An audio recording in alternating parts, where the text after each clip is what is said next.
Rusty Quill presents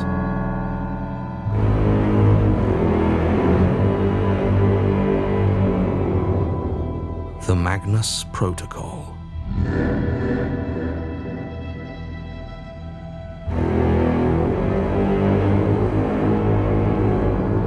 Episode 41, Internal Investigation.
Celia?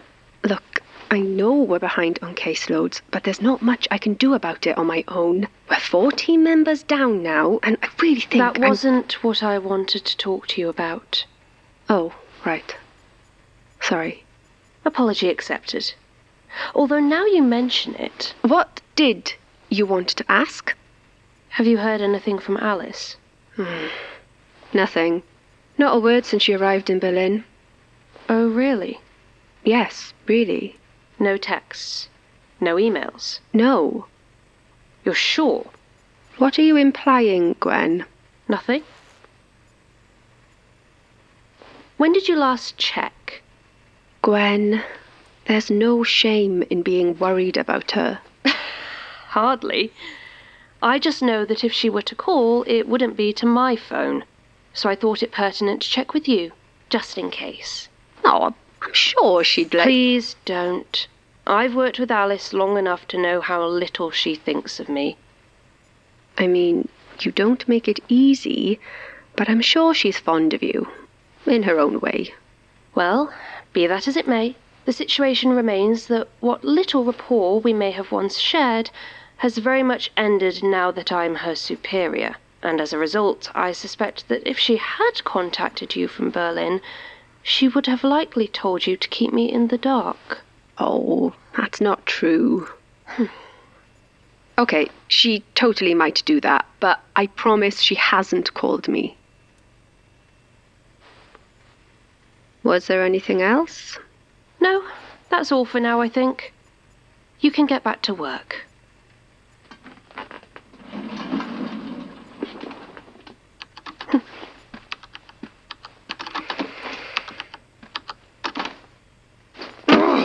Witness statement of Dr. Chloe Gamble, BSc, MBBS, MRC Path, DIP RC Path, Forensic. Date of birth, 2nd February 1970. Occupation, criminal pathologist. Address, Greater Manchester Police HQ. This statement is true to the best of my knowledge. Dated 17th June, 1995. This is a confidential report to the coroner and should not be disclosed without permission. At approximately 9:30 a.m. on the 9th June 1995, at the request of Greater Manchester Police, I attended the scene of a suspicious death near Didsbury, Lancashire. I was logged into the outer cordon at 9:32 a.m. and was logged into the inner cordon at 9:41 a.m. by a PC and met by DI Betty Osborne, Principal Socco David Schaefer, and Senior Socco Grant Chapman. Mr. Schaefer provided background information. A neighbour reported sounds of a confrontation and chemical smells at approximately 2 a.m. and later reported seeing a body through a back window at 4 a.m. Paramedics attended and declared life extinct at 4:35 a.m. Police arrested suspect at scene. Upon entering, I saw the kitchen was filled with chemistry apparatus and broken glass on the floor, seemingly from a broken, oversized container with bloodstains. There were various residues on most surfaces, along with extensive diagrams and what looked like an MLM sales guide for Marconi Alchemics. The body of the deceased was lying in the doorway to the adjoining utility room, half covered with laundry. Fact of death.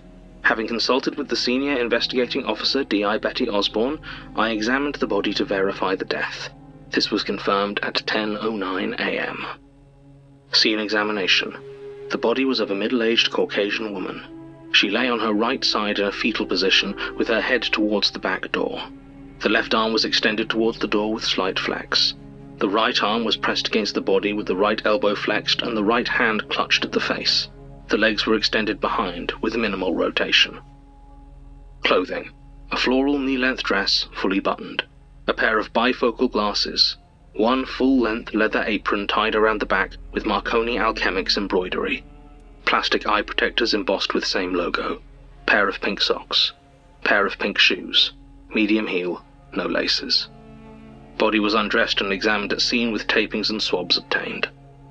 Blood staining and contamination. Minor blood staining on right-hand collar. Dirt on left hand and both knees. Minor vomitus running from the right corner of the mouth. Blood staining under both sets of fingernails. No soiling. Body appears to be uniformly covered in sodium chloride. Swab taken. Adjacent scene. Body was covered in clean laundry. Minor blood staining and vomitus under head on right side. Body of deceased partially propped against washing machine. Tumble dryer door open with some clothes inside. Blood staining on large glass flask. Rigor mortis. Fully established in all muscle groups. Temperature. Reading at 10:32 a.m. Ambient temperature 30 degrees Celsius with thermometer reading 24 degrees. Signs of visible injury. 8 incised wounds of similar depth at nape of neck with 2 at larynx indicating strangulation. Protective clothing. Standard procedures observed. Logged out of inner cordon at 11:17 a.m. Logged out of outer cordon at 11:25 a.m. Exhibits list, scene. Standardized swabs, plucking and tapes, see attached. Scraping from beneath nails on right and left hand. Swabs of indentations on neck. Sample of vomitus. Swab of blood from glass flask. Postmortem examination. 10th July 1995 attended mortuary at Stepping Hill Hospital for special postmortem of Alana Ward. Examination began at 8:20 p.m. Persons present were D.I. Betty Osborne, Principal Socco Warren Schaefer, Senior Socco Grant Chapman, D.C. Marco Mason, exhibits, and mortuary technician Kayla DeAngelis. Standard photographs were taken under my direction. Recognized decedent received in white signature-sealed body bag and wrapped in black plastic sheet. She was a well-nourished adult female, light build, 165 centimeter tall but weighing 105 kilograms, significantly exceeding weight expectations. Long dyed red hair with exposed brown and grey roots. Shaved body hair with trimmed nails 0.1 centimeters long with signs of tearing. 2 vaccination scars over the left upper arm. Old curving scar below navel consistent with caesarean section. No tattoos. Post-mortem changes. Rigor mortis still firmly established. Weakly developed, mobile primary hypostasis on right side with associated blanching. Signs of sharp force injury. Incised wounds at base of neck and larynx consistent with strangulation. Indentations recorded. Minor lacerations to face at point of contact with floor. Multiple markings consistent with phlebotomy on inside of left elbow. Angle of insertion indicates self-inflicted with no expertise. Extensive reddening around the neck suggests injuries inflicted whilst alive. Other signs of injury. Head and neck, minor abrasion on right parietal scalp. Major blunt crushing trauma to neck consistent with strangulation. Trunk, minor abrasions consistent with insect activity. Internal examination. Scalp, stripped to nape of neck posteriorly.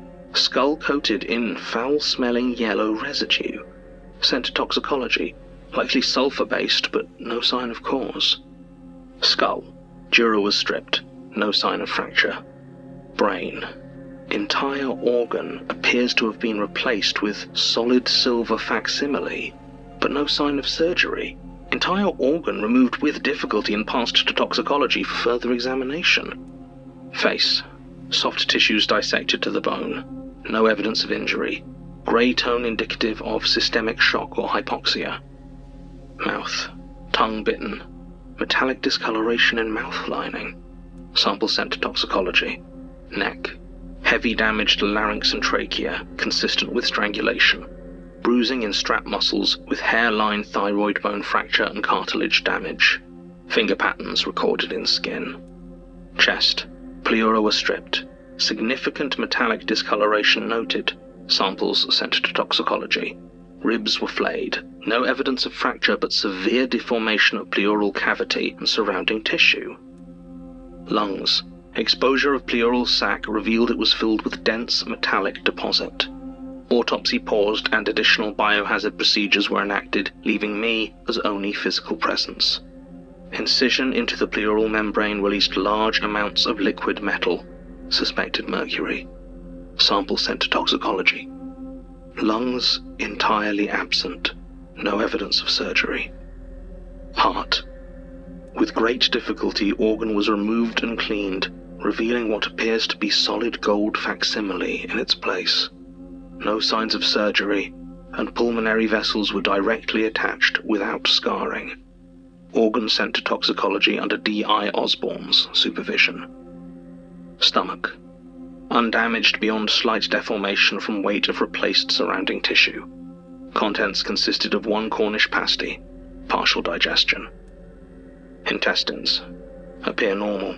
No perforations, inflammation, or pathological changes. Liver. Entirely replaced by silvery, metallic facsimile. Organ removed for toxicology, but initial indications of tin. Kidneys. Entirely replaced by copper facsimiles. Organ sent for analysis. Bladder. Undamaged with no indication of tumors, inflammation, or stones. Generative organs. Womb, cervix, fallopian tubes, and ovaries fully removed. Scarring consistent with hysterectomy. No evidence of other trauma. Spleen. Dense and soft metallic facsimile of organ removed for analysis. Suspected lead. Severe deformation of surrounding tissue, likely as a result of excessive organ weight. Endocrine organs. All appear normal, but samples provided for toxicology due to prevalence of foreign bodies. Other organs. Gallbladder, replaced by metallic facsimile, suspected iron. Organ removed for testing. Additional notes.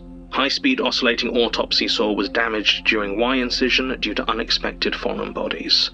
Difficulties introducing trocar for bodily fluid collection due to same. Organ weights. See attached. Note weights of facsimiles provided in lieu of missing organs. Postmortem concluded at 2:30 a.m. 11th July 1995. Mortuary exhibits list. See attached. Toxicology. Complete toxicology report is still pending, but initial testing verifies visual observations of stated heavy metals. Histology. Each organ has been collected for further analysis with conventional examination impossible. Spectroscopic analysis is underway. Time of death. Based upon temperatures recorded at scene computed with Hensiger's nonogram, indicates a time of death at approximately 8 hours earlier at 2 a.m. on 9th June 1995, but the large amount of metallic foreign bodies found in the decedent significantly reduced the reliability of this estimate. Conclusions. Damage to the throat and neck accompanied with indications of hypoxia are consistent with strangulation from the front via foul play. That stated, the near-complete replacement of decedent's vital organs with metallic facsimiles appears to have somehow happened prior to death without surgery. I am given to understand that a suspect was arrested at the scene, but I assume there has been a clerical error as they were listed as having the same identity as the decedent. Extreme caution is advised when handling evidence related to the case due to confirmed presence of toxic materials. I have already insisted that all persons present at the autopsy and scene receive medical examination for poisoning. Results are pending. Personal comments. I don't know what I just witnessed. If any similar cases arise, do not contact me.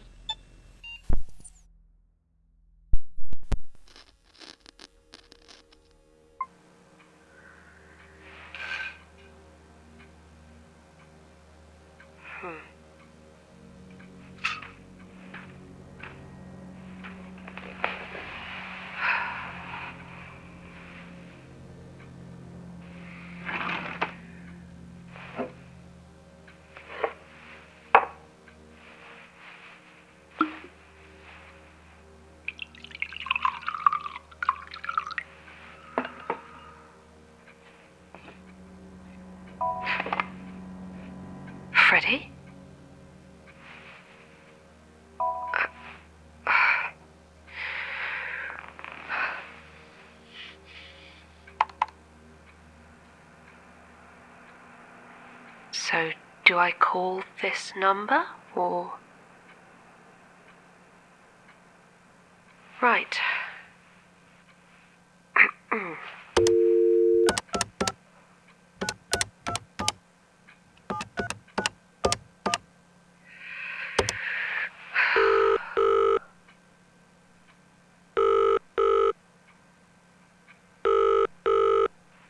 This is ridiculous. Hello, Gwen. Lena? Obviously. Who else would be answering my personal mobile in the middle of the night? Oh, how are you? Irritated and impatient. What do you want? Oh, well, I found this number and thought I would check to see who answered. I see.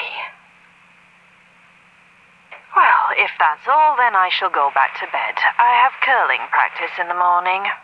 Right. And make sure you delete this number. I've no interest in any further late-night disturbances from you. Yes. All right. How are you finding it, Gwen? Excuse me? Is it everything you hoped? I'm doing just fine, thank you. Then you're doing better than I did when I started. It took me almost a year just to get things in order. Well, it's better now. Of course it is. The important thing is just keeping everyone safe. Do that and you're mostly there. Right. Yes. It's just a shame I didn't have more time to train my replacement before I... Retired? Moved to the private sector. How old do you think I am, Gwen? Oh, Don't answer that. Look, since I have you on the line anyway, I was wondering if you could tell me... Not over the phone. There's a reason I had you taking physical letters. Fine. I'll send you a postcard with a time and place. Come alone and bring cash. All right. And just to be absolutely clear, I would quite happily leave you in the bed you've made for yourself if I thought it wouldn't affect the others. Understood. And bring the bottle in my desk. It was a gift for someone and I'd like it back. Oh, yes. Yes, all right. You drank it, didn't you? Not all of it. Oh. Lena? Hello?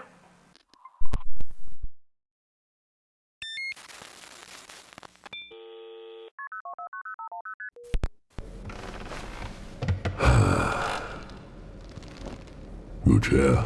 Hier ist gut. Oh, yeah, great, thanks. 4 legs and everything.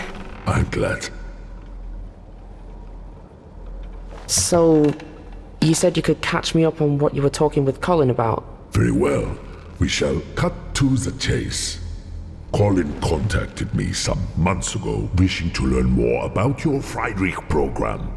He said its origins were here, and that your files mark me as the only safe Amtsjäger in Berlin. This was, of course, very insulting, and you will agree untrue, yes? Yeah, no, safe is not the word I would use. You are afraid of me, yes? Yeah. Shoot the Herrn. Colin was pleasant. I liked him, and so I agreed to help him find his Friedrich. So did you find him, or...? Oh, yes, but also no. Right, listen, Heinrich. Heinrich. Look, I'm real scared right now. Danke. But I've had a long flight and a rough few weeks, and it's bad enough reading all Colin's rambling without doing the cryptic doublespeak thing on top, so can we just not, for now? Please? Very well. Entschuldigung. It has just been some time since I could...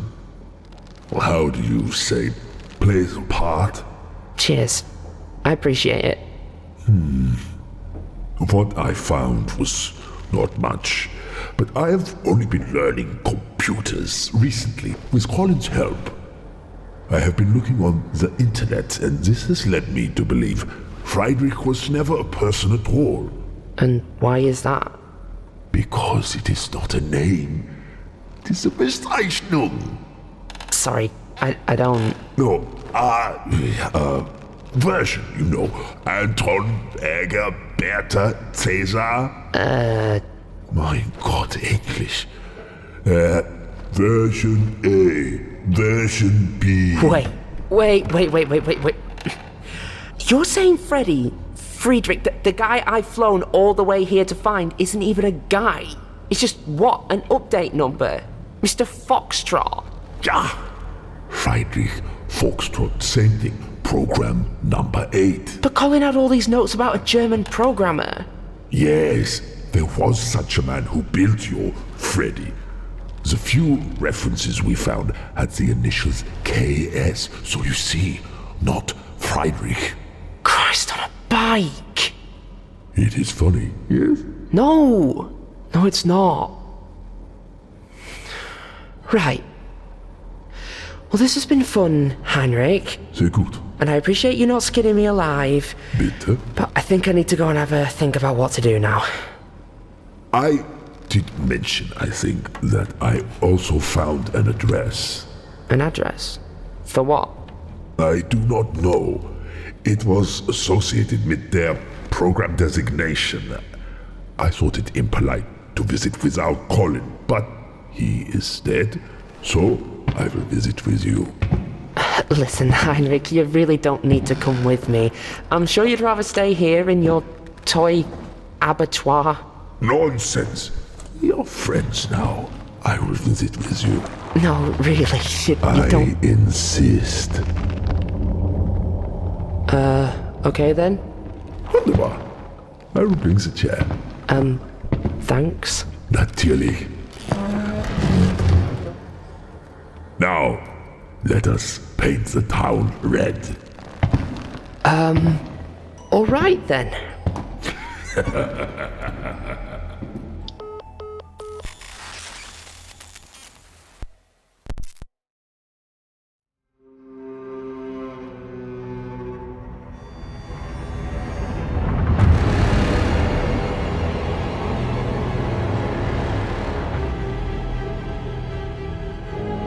The Magnus Protocol is a podcast distributed by Rusty Quill and licensed under a Creative Commons Attribution Non-Commercial Share-alike 4.0 international license.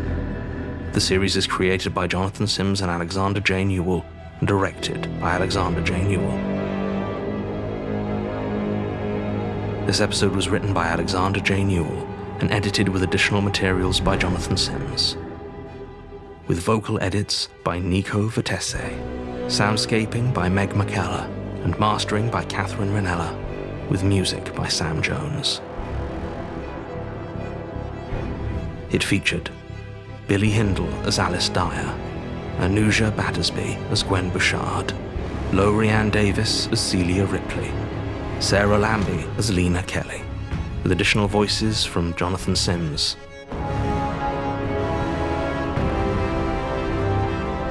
The Magnus Protocol is produced by April Sumner, with executive producers Alexander J. Newall, Dani McDonough, Linn C., and Samantha F.G. Hamilton, and associate producers Jordan L. Hawke, Taylor Michaels, Nicole Perlman, Cetius DeRaven, and Megan Nice. To subscribe, view associated materials, or join our Patreon, visit rustyquill.com. Rate and review us online, tweet us at The Rusty Quill, visit us on Facebook, or email us at mail@rustyquill.com. Thanks for listening.